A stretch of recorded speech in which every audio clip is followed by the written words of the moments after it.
it's midsummer, plenty of blight, things going on. Plants are doing all right considering.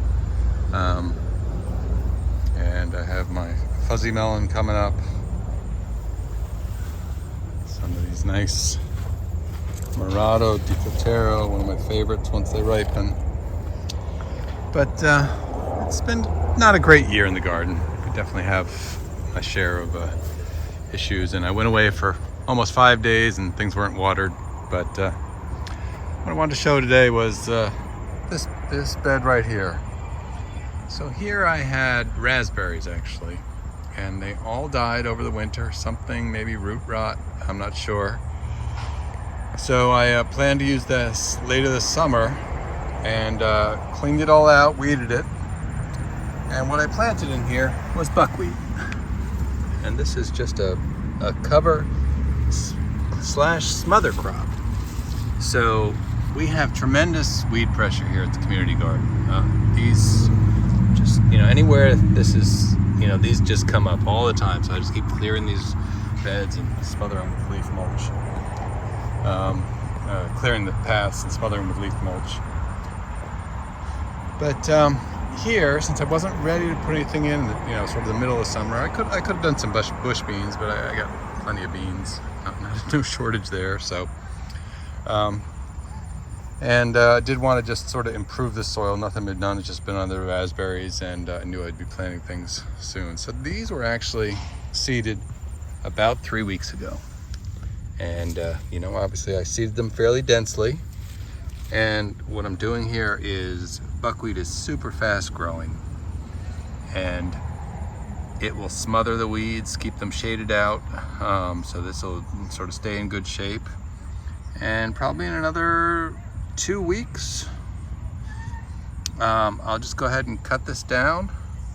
And I will lay it down and I will mulch over it with wood chips, except for leaving some open rows for seeds. And I'm gonna put in probably some bok choy and maybe some lettuce and some other things going into the fall. So this is really about keeping this bed from getting all weedy, improving the soil, and keeping a living root in the ground. So there's something for the biology to feed off of.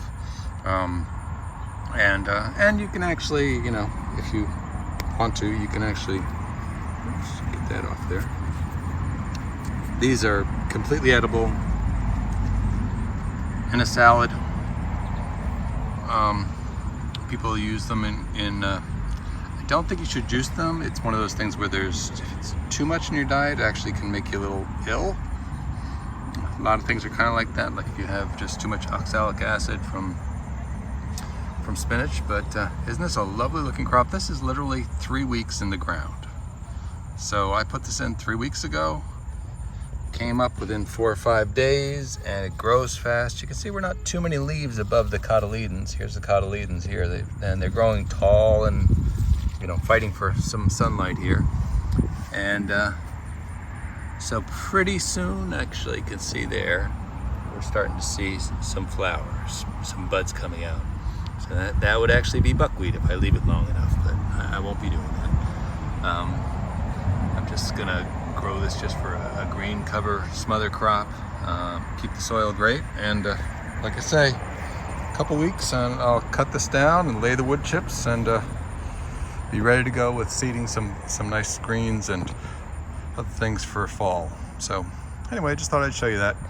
Generally, I prefer to have a multi-crop cover crop with different types of roots and having different interactions with the soil, some deep roots with deep tap roots, some fibrous roots. All those things are really helpful when you're growing cover crops. But here I just wanted the speed of buckwheat, and really this is just a placeholder, if you will. And buckwheat, super cheap. I don't know, maybe this is $1 of seed in here.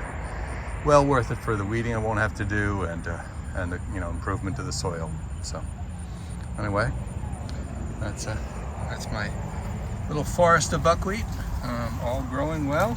And I highly recommend, if you've got open space in your garden and you're trying to kind of just keep it there instead of letting it go fallow and not feeding that biology and sort of letting that you know, the biology kind of wither away because there's nothing there, no root feeding it, no nothing keeping the soil live and active, go ahead and throw down some buckwheat seed.